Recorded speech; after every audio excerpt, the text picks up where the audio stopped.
So it's really a pleasure to introduce John Gompers, who's the President and CEO of American Promise Alliance, and he's going to introduce the distinguished panel. John? We just stay here. Is this working? You guys hear me? Welcome, and thanks for being here. Is a panel on federal policy related to extended learning time. We have great people up here, and we are going to, I was asked to dispense with reading their biographies because we know that everybody here can actually read. So you can read along here, and I will just turn this over to Kelly to start. So here's the game plan. We're gonna go 5 minutes each person. Somebody just showed me that they had time cards. Who had time cards? Okay, but use them on these people too. Okay, 5 minutes, 1 minute, yeah. And then we're going to have a little conversation up here, and then we're all going to have a conversation together. So I'll turn it over to Kelly to start. Great. Hi there, everyone. My name is Kelly Broen. I work on education policy with the House Education and Workforce Committee for Ranking Member Bobby Scott. And I'm just going to go over sort of some of the priorities that we have had in our office in dealing with ELT and what we've been focusing on. So actually prepared a little thing here for. It's a challenge for many schools to fit in everything they have to teach. The new focus on collaboration and project-based learning and deeper problem-solving skills required to master new state standards, including the Common Core, makes this even more challenging. I believe that's why ELT has a role to play. ELT, however, must be different than the regular school day. This shouldn't be just an additional 30 minutes of math at the end of the day. The time needs to be used to integrate things like arts and robotics into the curriculum. ELT programs should meet the needs of students who are not addressed in the traditional school model. It should improve achievement for at-risk students by offering enrichment that is different than those found in the traditional school schedule. And I think it's also important to note that ELT is not a quick fix. This is not easy work. For those who support making the school day longer because they believe more time equals more learning, I caution you. More time does not necessarily mean more learning. Quality time, aligned with quality instruction, structured in a way that makes sense for students and teachers, leads to more learning. But the work of restructuring a school day, orchestrating logistics of teacher collaboration, integrating extracurricular activities and hands-on learning into core subjects is not easy work. I believe stressing high accountability is important. Data on the impact of extended learning time on students is needed to grow the support for this model. Unfortunately, data on student outcomes for after-school programs has not always historically been there. There are still far too many low-quality programs. If these programs are going to continue to be supported, improvements must be measurable. Looking at what we have done in the House, Congressman Scott introduced substitute language for the reauthorization of the Elementary and Secondary Education Act. Within that language, we include funding for expanded learning time in addition to traditional after-school programs. However, we do require that there be an evidence base, right? We have this high standards bar that we are insisting these programs meet. The programs have to have data to show that they are successful. These programs need to complement but cannot replicate traditional school days. One of the criticisms we hear frequently is that we're just trying to tack on an additional 30 minutes and it's just more seat time for kids. And I know the folks who do this work know that that's not true and that is not what the goal of this model is. But we need to make sure that those concerns are addressed. We also require partnerships and collaboration. It's important that we're not doing these things in silos and that we're working together. And that these programs are responsive to the unique school needs. Right? They're addressing the individual needs of the students in those schools. Our bill also provides specific time for planning in addition to providing grants for implementation. Like I said, this work is not easy. We need to make sure that we are thoughtful in implementing these programs and that there is time at the front end for planning and that we're implementing new school schedules that make sense for that school. And lastly, we require high quality accountability measures. right? In the reporting, there has to be evidence of mastery. There has to be evidence of increased attendance rate, increased achievement rates. So again, for us, ELT is a model that provides flexibilities to schools if they believe that this model is more effective at meeting the needs of their students. But for us, we have to set a high bar. So whether they're choosing a traditional after-school model or an ELT model, the programs need to be of high quality. Okay, and I will stop there. Hi, good afternoon, everyone. First, I'd just like to say thank you so much for inviting the White House to participate in this conversation. This has been such a critically important issue and topic for this administration, expanded learning time, and hopefully you've seen that since the beginning. And I'll just talk a little bit about some of our history with this and some of our president's history with time as it relates to education. I mean, some of you may know that his attention and focus on this has really existed since he was in the United States Senate. He helped pass a bill called the Summer Term Education Program for Underserved Populations, the Step Up Act, and it was incorporated into a huge STEM initiative that passed the Congress in 2007. And then at the beginning of the administration, there were a lot of inroads made using every level of authority that we had, budgetary, and when we were talking to people on the Hill related to the legislation that they were working on to reauthorize the Elementary and Secondary Education Act, which is ongoing work, as we all know. We kept on pushing the idea of expanded learning time as a tool for instructional improvement and for school improvement. And you know, we know that a lot of the different things that our administration has worked on hopefully has been a boon to some of the work that you all do on the ground. I know one of the first things that I got to work on when I came to Washington was the Edward M. Kennedy Serve America Act. And I was working in the Senate at the time.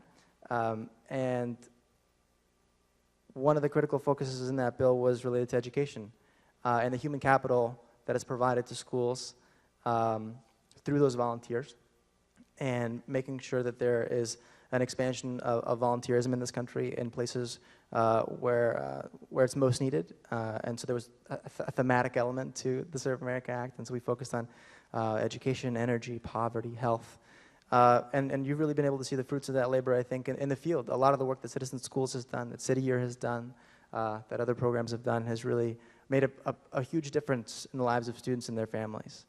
And it's work that we're proud of. And then I'll also mention just briefly some of the work that we're continuing to do.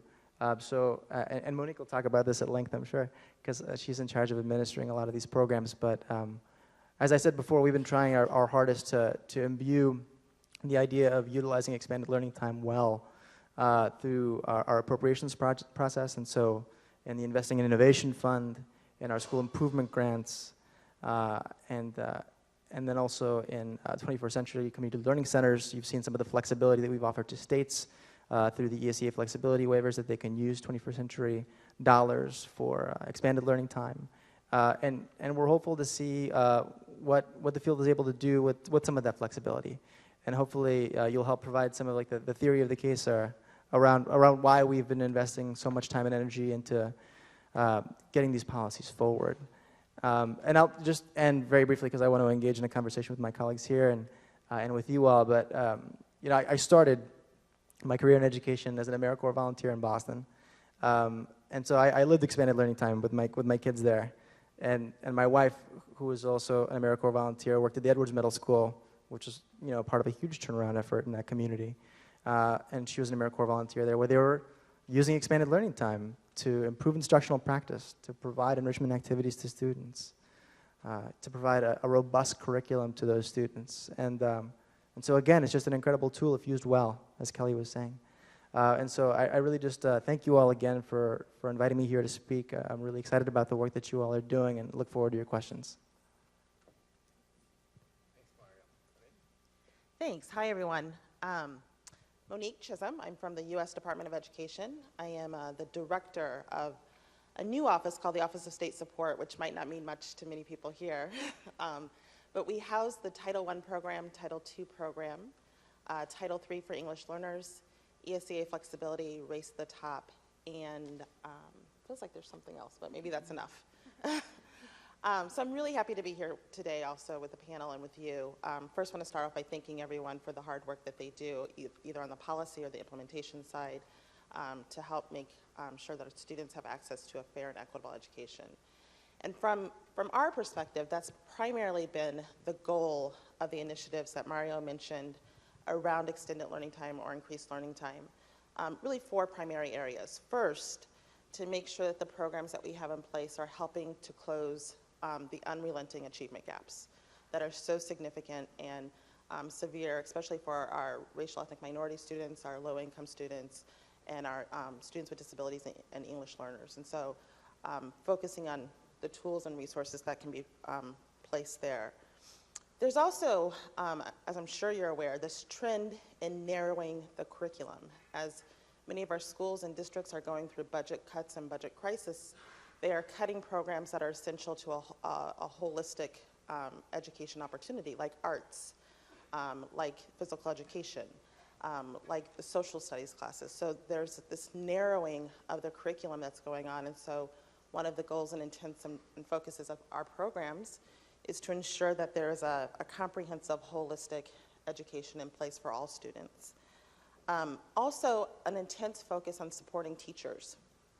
I'm really happy to say that through ESEA flexibility and a lot of the other work that's going on through Race to the Top, that we have seen that a significant number of states have moved towards college and career-ready standards. And what we're hearing across the nation is that teachers and leaders across the nation are in support of the college and career-ready standards, but need additional supports to make sure that they have the instructional strategies to make sure they're reaching their students. And so as we have conversations about increased learning time, we should always include not only the students but also the teachers and thinking about how teacher collaboration fits in with that.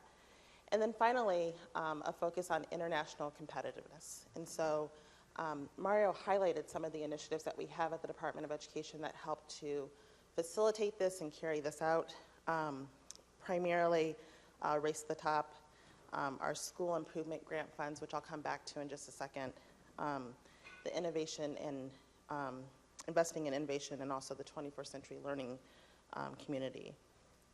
I wanted to come back to SIG because I feel like the definition that we have for increased learning time for SIG is, for me, a good frame, because what we asked participating schools to do that were using the transformation model or the turnaround model, and we'll remember that these grants are targeted at the lowest performing 5% of schools in a state, is we asked them to think about one of the requirements for both of those models was the increased learning time. And we asked that it had 3 components, a focus on core content, so English, math, science, also a focus on other content areas like foreign languages, arts, physical education, but then also a focus on teacher collaboration. And that to meet the definition of increased learning time, it meant that you had to have all 3 of those components present in your intervention strategy, which I think is important to remember and consider. I also wanted to touch on, as a leverage point, how ESEA flexibility introduced opportunities for states to consider and have additional flexibility around 21st century learning community centers. When I worked at the Illinois State Board of Education, I also oversaw the 21st century program there. It was such an important program. I can't probably say that enough, so you guys already know that. Such an important program for ensuring that students had a comprehensive, holistic, and opportunities for enrichment and development. I just can't say enough about the importance of the program. And I remember being in Illinois, and when the flexibility came out from the Department of Education about being able to do 21st century during the school day. So states could ask for waivers to have the 21st century occur not just before school or after school, but as part of the school day. And I felt like it really engaged a conversation amongst all of us about then what that really meant for increased learning time and expanded learning time. And I think those conversations have been helpful in pushing us and thinking about the tools of time as a resource. And so ESEA flexibility has introduced that opportunity for states to have that consideration. And then, as I mentioned, I just can't say enough good things about the 21st Century Learning Community Center grant and all the good work that happens there. So those are some of the activities that we have, the programs and initiatives at the Department of Education that really help to support this important topic. And I didn't get my 1 minute sign, so maybe I should keep talking. Great. Hi, everyone. Leanne Hotek. I will warn you, I talk with my hands, so using a microphone may be kind of tricky, but no. So I'm here representing Ranking Member Murray from the state of Washington. She's the ranking member on the Senate Committee on Health, Education, Labor, and Pensions. And this panel is incredibly timely for us, given the fact that just last week we passed our version of ESCA out of the Senate Health Committee, not the full Senate, with a vote 22-0. So I think given the overall climate of the Senate and Congress right now, we're incredibly happy with that. I think, from my boss's perspective, the bill that we were able to get out of the committee is not ideal. It's not exactly what she would have written.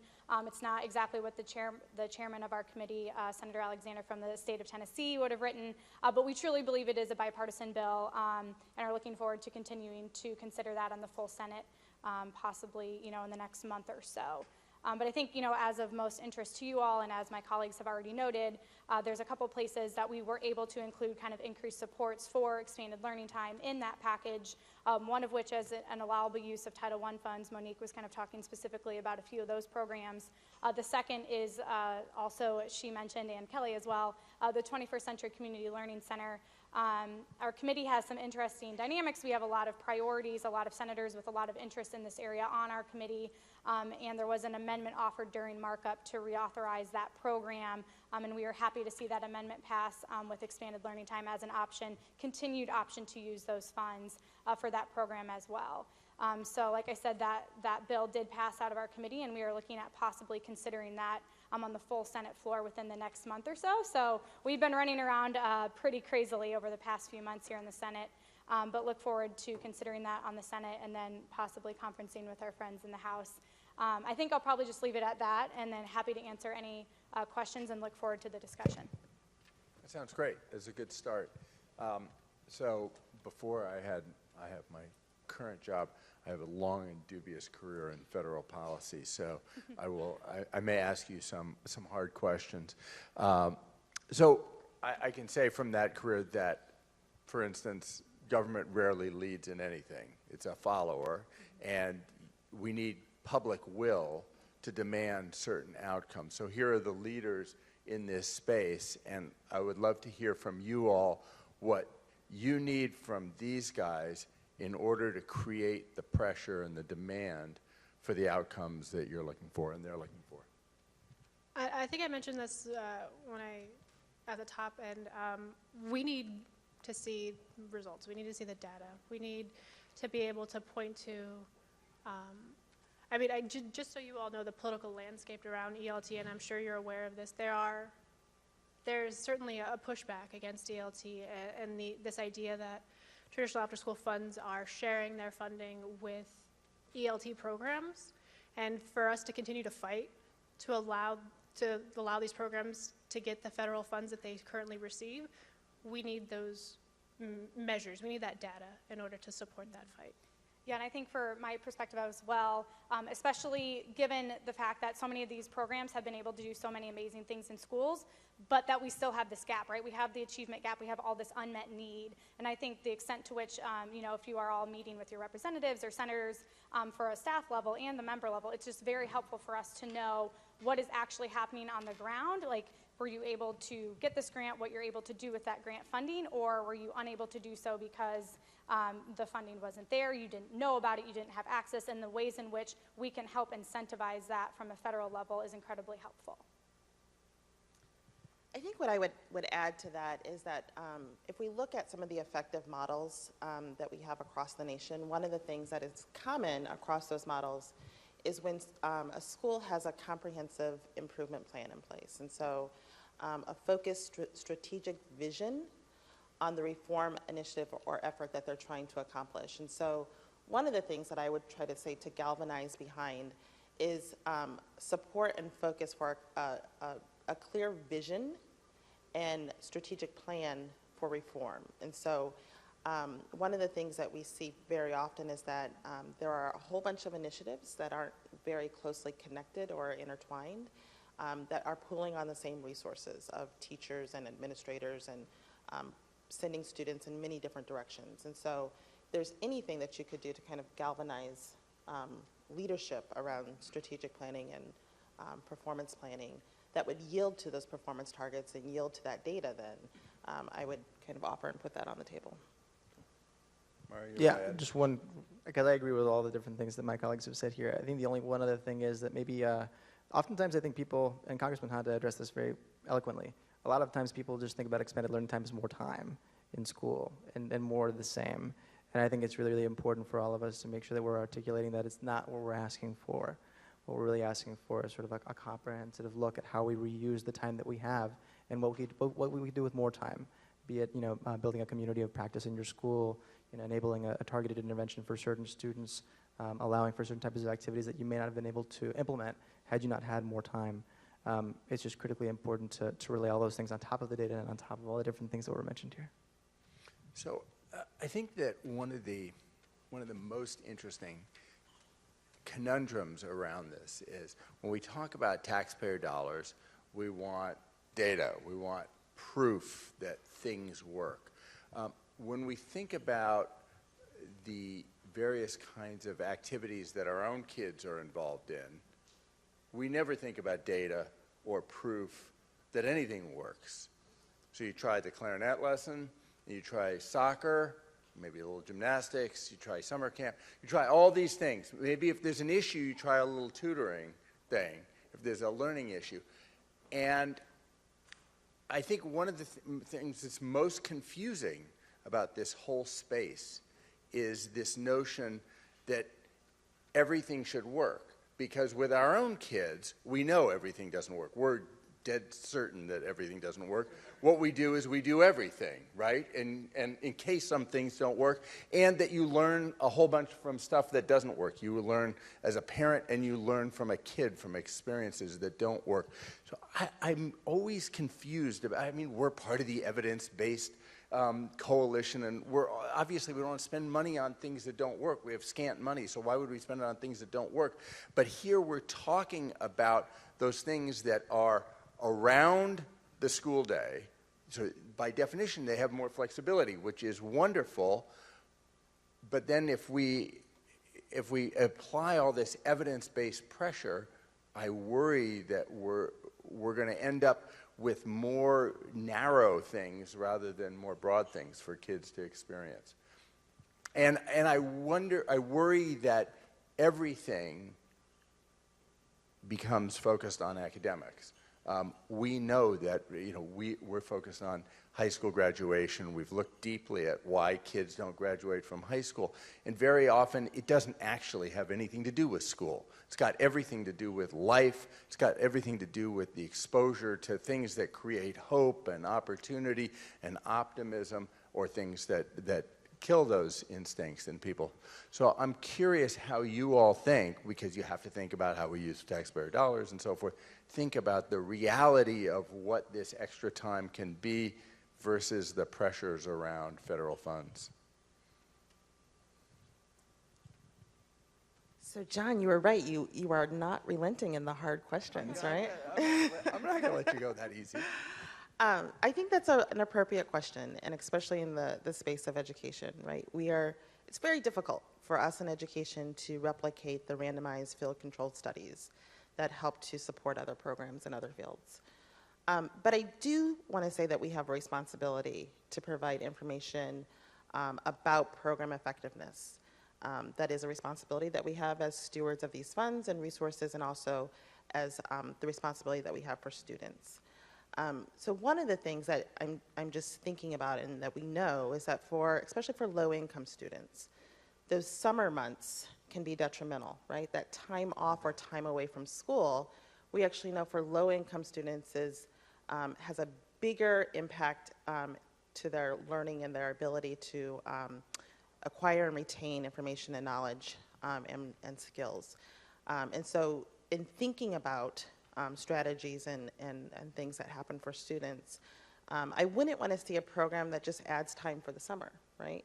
It needs to be something that's engaging, and it has enrichment opportunity. It has a focus on content, on helping to develop the student. And so in some bad programs or bad opportunities, what we see is an opportunity for students to come in off of the streets, which is good, safety, get a meal, which is good because we need to make sure our students are nourished, but spend time watching movies or spend most of their day, and I love basketball and I love baseball and I love athletics and I think they're all appropriate, but 3 months of that is not necessarily the most enriching activity for a low-income student who's competing against a student who had an opportunity to do an internship at Fidelity or had an opportunity to do a study abroad experience. And so we need to make sure that we're not falling into a place of complacency with our resources and funds. We have to be accountable for the resources that are given to us. So I agree with you that having the hard definition of data and using that in a way that helps to inform processes is difficult. But it is our responsibility as stewards of these resources and responsibility that we have to our students. Anybody else on that? You go for it. Okay. So I would absolutely echo what Monique just said. It is difficult work, but like she mentioned, not all opportunities are equal, right? We need to make sure that we're using these funds to support programs that are increasing academic achievement for students, right? These programs are not just centers for kids to go after school, right? They need to be working towards increasing academic rigor.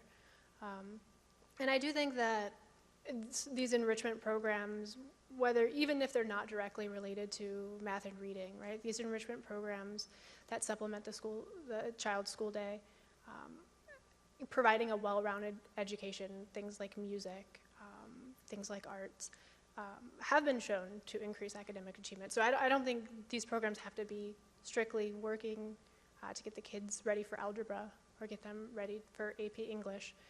These extracurricular activities also support their well-rounded education and increase achievement overall. And I think studies have shown that that is true.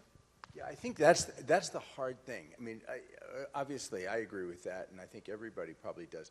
But often, academic achievement is a bank shot. Like, it's not a direct shot. It's a bank shot because a kid feels a greater sense of value, a greater sense of engagement, which can come from actually going around. Let's not just focus straight on the academic thing because that's a hard road. And so I think that's what's hard. And it's easy to make fun of programs that are bank shots sometimes because they seem, nobody's for parking kids and having them watch movies all day long and eat junk food. But there's some place between that and really focused learning that I think is it's really hard to find that space.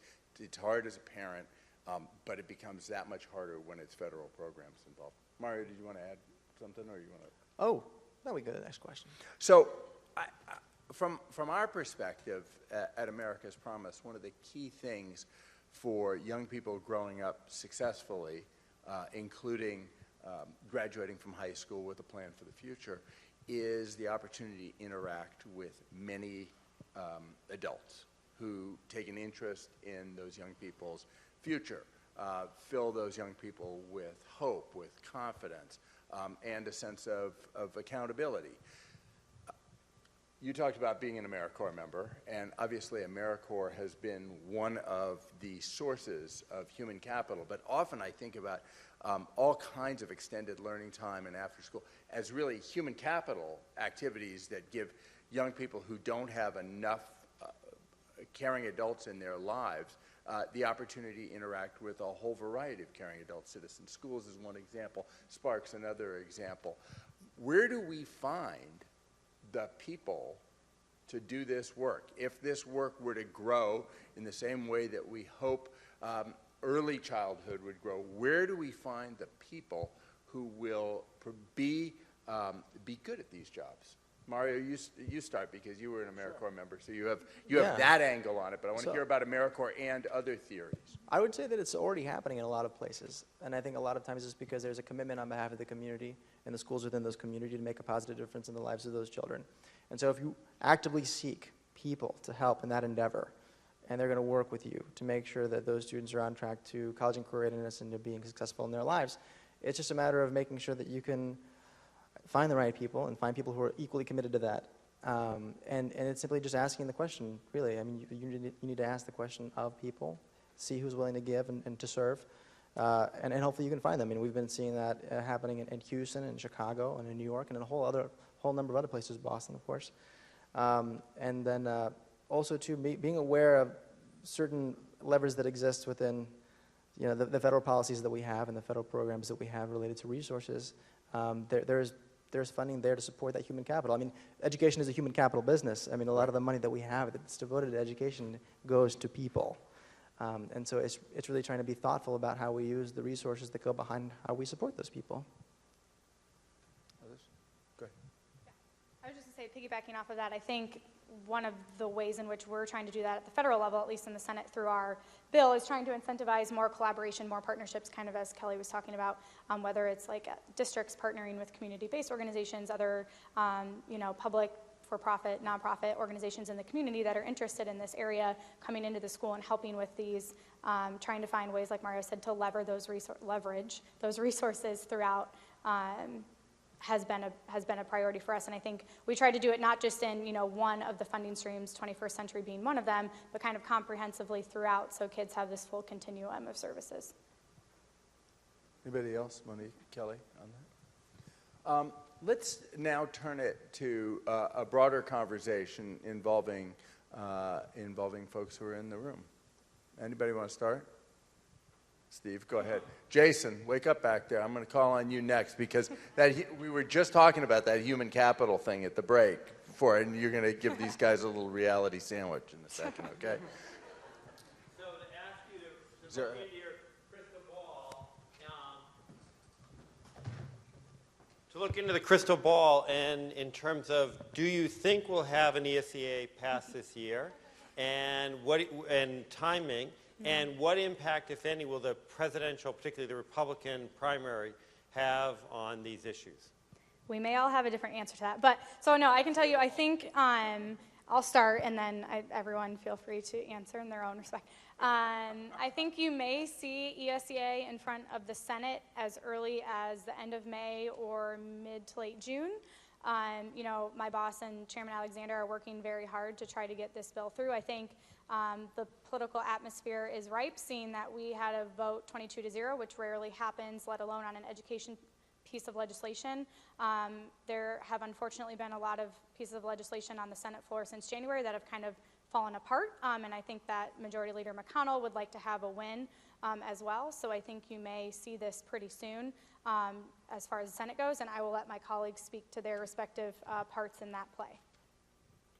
Kelly, you want to talk about the House? Sure. Why don't you talk about the House, then you guys talk about the administration? Sure. Great. So by way of update, what happened with the House process in February, which was very different than what happened with the Senate. Our process was essentially an reintroduction of Chairman Klein's H.R. 5 Student Success Act, which he had introduced in the previous Congress, which was a completely partisan reauthorization of the law, one that we strongly opposed and offered a complete strike and replace substitute amendment for. So the process was completely partisan. Going through committee, it passed with no Democratic support, and with all Democratic amendments being voted down. Moving to the House, the debate there also was completely partisan and ended in a sort of anticlimactical pull of the bill, in which Chairman Klein was forced to pull his legislation under the threat that it would not in fact pass. This has been a problem for House Republicans. Corralling their caucus has not been easy, something that Speaker Boehner has dealt with for many years now. And there are still many on the far right who simply, to put it bluntly, don't believe that there's a federal role at all in education, and so would not support this legislation. So where it stands now is the H.R. 5 was never voted on for final passage. It was pulled it is possible, though unlikely, that it will be brought back to the floor. I think looking into my crystal ball, what I would anticipate is once the Senate has done their good work, if this process were to continue to move forward, which I think is very possible. This is first time in a long time where the Senate and the House are both controlled by Republicans. I think if this process were to continue to move forward, it would likely happen with some sort of pre-conference in which stakeholders and folks at the top leadership get together and start negotiating this language in some sort of pre-conference structure, and in which case we would move from there.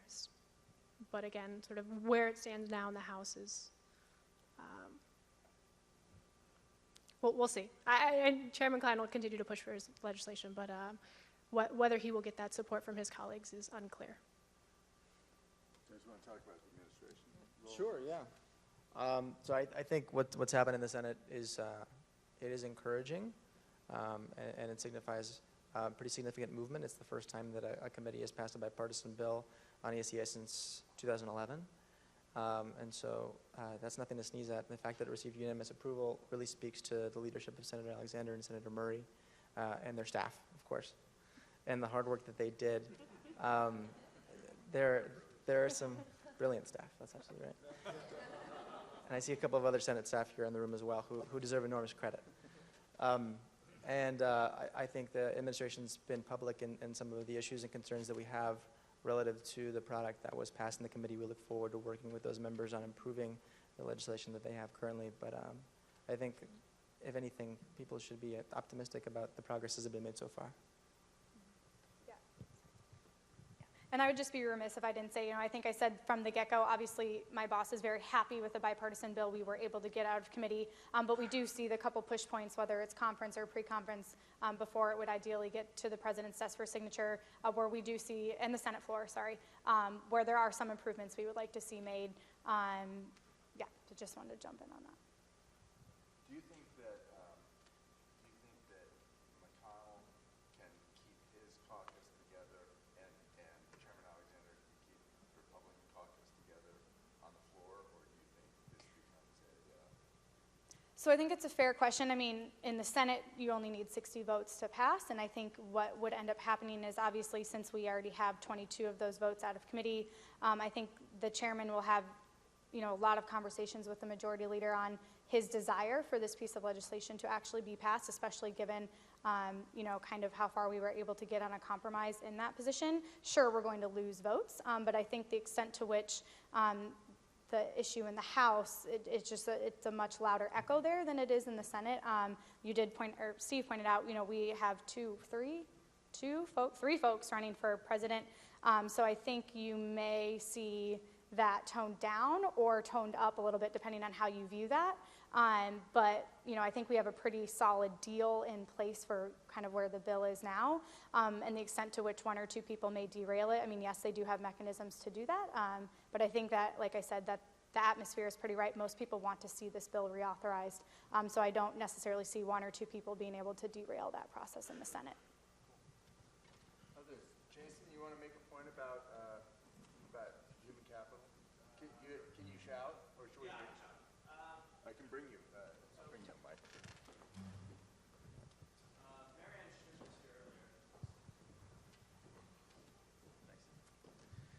Marianne Schmidt was here earlier, and I used to work for Marianne at New American Schools, and so I remember the genesis of New American Schools was Lamar Alexander, who was then Education Secretary, brought the big business titans of the day to his ranch, I guess, in Tennessee, and said business has to get involved in education, and they created this big investment fund, $130 million, to invest in break-the-mold school designs.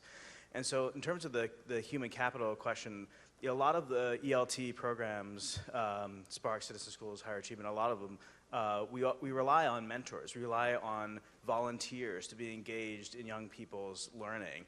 And that requires, certainly for a lot of us, partnerships with businesses, small businesses, large businesses, even public agencies. Is there a public policy sort of equivalent, sort of a rallying of either corporate America or others around more of the talent question to feed more people, to feed to provide the talent that we need in the programs to really provide ELT in a high quality way.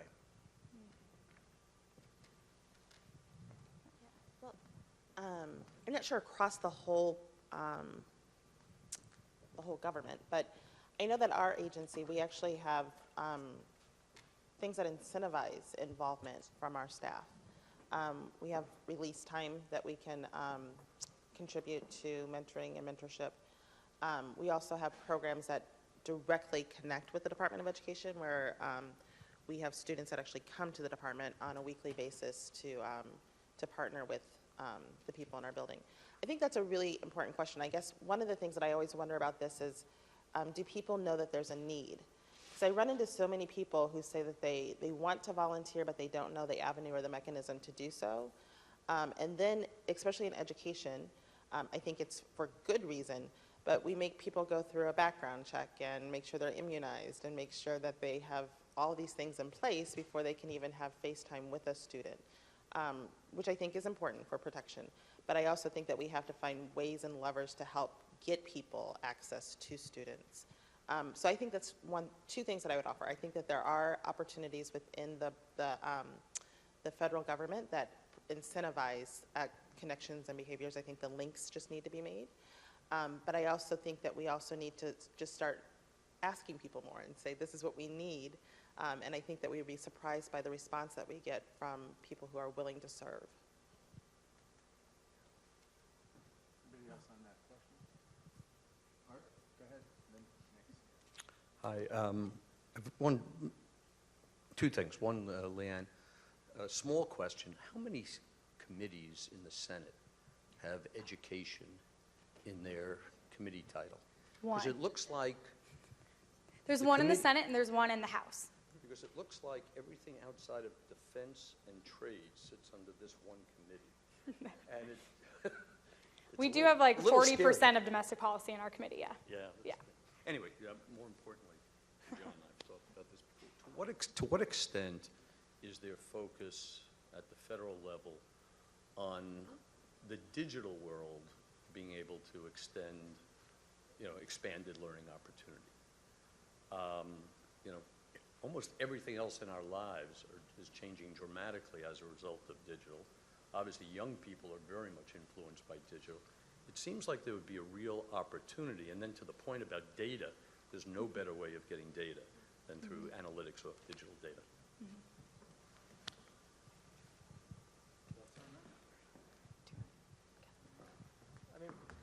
One quick thought. I mean, so I think it's a good question as it relates to how technology fits into all of this.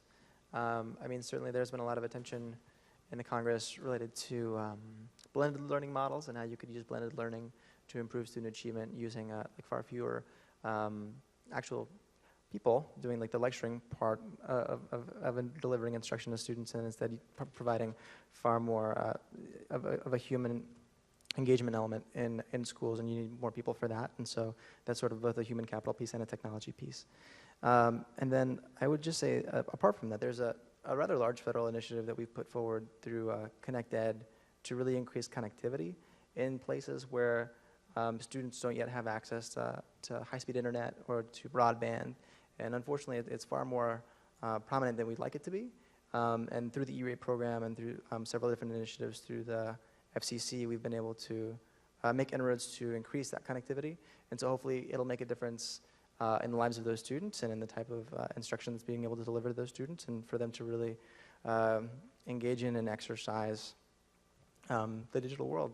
And so that's sort of a half answer to your question, but it's a good one. It is a good question. Others?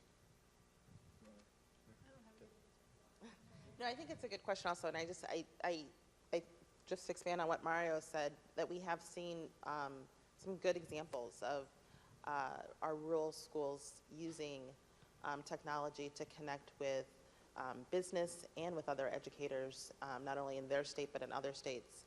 And so I think it's an interesting model to think about how we can maybe use mentorship through a platform of technology to connect students not only across our nation but with some international opportunities and connections and partnerships and relationships to students in other countries, but also professionals in other countries. I think it's an untapped space that we definitely should think about. Awesome. Thanks. Thanks for your question, Art. I'll bring the mic over here. I also want to recognize Josh Delaney is here from Senator Warren's office. So if you, thank you for coming. And if you have something you want to lob in here, just raise your hand or charge up and grab the mic. Here you go. I'm Susan Benton with the Urban Libraries Council, and the Urban Libraries Council brings together the leading large public libraries in the United States and in Canada as well. But to some of your discussion regarding mentorships and using technology as an important resource for kids, in many of our urban libraries today, and thank you very much to the administration and the FCC for passing the modernization of E-rate, which makes a tremendous difference for us. In our urban libraries, we find after school, the ability for people to download information is dramatically decreased because all the kids are coming from public schools, as they should be, to a safe place like the public library where they're surrounded by nurturing adults and many mentors. And now with the new E-rate funding, we'll be able to make sure that we've got the Wi-Fi that we need.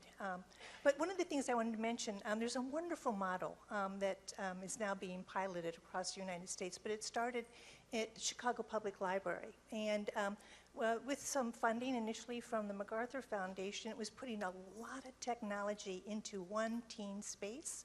And it was a teen space where they kind of blew out all the walls. They made it real comfortable for kids. Can use every bit of technology you can imagine, make as much noise as you want, and eat. And really against all stereotypes, public libraries are doing that all over the United States.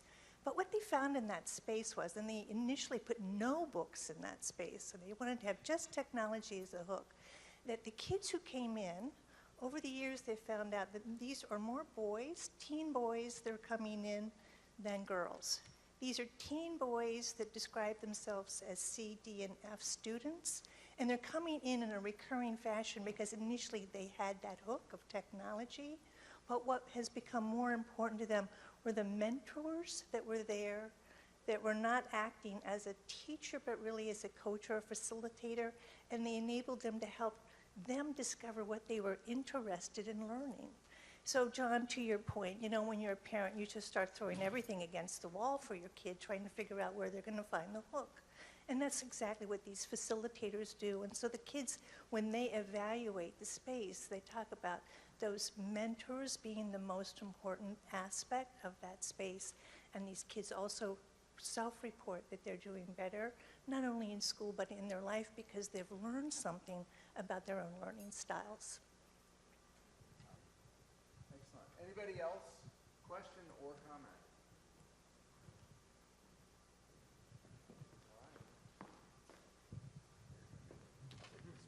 So then I think I'll wrap it up. We'll give people a little break here. I think we're right up against 4 o'clock anyhow. Thank you to all of you for being in this session, and thank you to the panel for illuminating comments about the current state of play and where you see things going in the future. Thanks very much. Thank you.